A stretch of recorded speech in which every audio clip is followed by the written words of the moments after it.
دو محبوب کلمات۔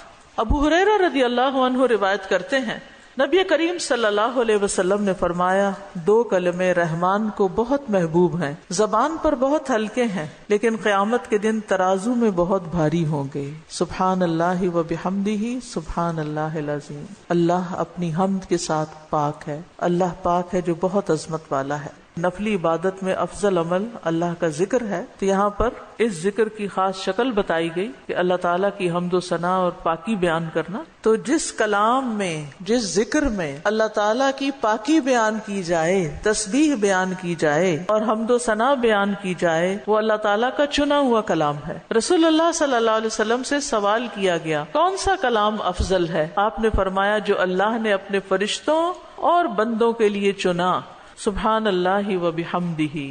تمام مخلوق کی نماز ہے۔ نوح علیہ السلام کی وفات کا وقت جب آیا تو انہوں نے اپنے بیٹے سے فرمایا کہ میں تمہیں ایک وصیت کر رہا ہوں، دو باتوں کو کرنے کا حکم دیتا ہوں، دو باتوں سے روکتا ہوں، اور دو کرنے کے جو کام بتائے اس میں سے ایک لا الہ الا اللہ کا اقرار، کہ اگر ساتوں آسمان اور ساتوں زمینوں کو ترازو کے ایک پلڑے میں رکھ دیا جائے اور لا الہ الا اللہ کو دوسرے پلڑے میں، تو لا الہ الا اللہ والا پلڑا جھک جائے گا، اور اگر ساتوں آسمان اور ساتوں زمینیں ایک بند کڑے کی شکل اختیار کر لیں تو لا الہ الا اللہ اس کو بھی توڑ دے گا۔ اتنی طاقت ہے اس کلام کے اندر۔ اور دوسرا یہ کہ سبحان اللہ و بحمدہ کا ورد کرتے رہنا، کیونکہ یہ ہر چیز کی نماز ہے اور اس کے ذریعے مخلوق کو رزق ملتا ہے۔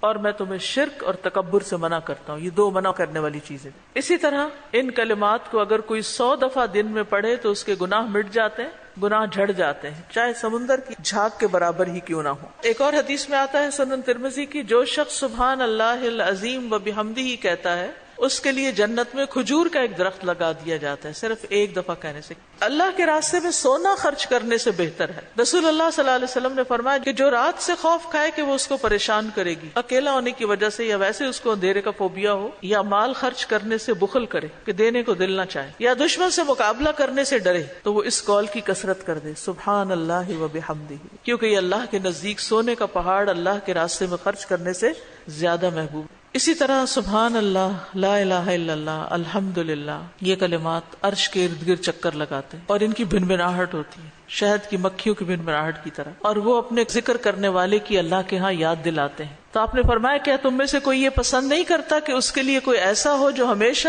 اللہ کے ہاں اس کی یاد دلائی جاتے رہے، یعنی کوئی ایسا طریقہ ہو کہ ہمیشہ عرش کے ارد گرد آپ کا ذکر ہوتا رہے۔ قیامت کے دن بھی انسان کا بچاؤ کریں گے۔ پھر اہل جنت کا ذکر کیا ہوگا؟ ان کے سانس کے ساتھ ان کو تسبیح و تحمید سکھا دی جائے گی کہ بولنا بھی نہیں پڑے گا، سانس لیں گے اور سانس کے ساتھ اللہ کا ذکر جاری ہو جائے گا۔ خاص طور پہ بچوں کو ذکر کرنا سکھائیں، ان کے اندر بھی ایک کامنس آتی ہے۔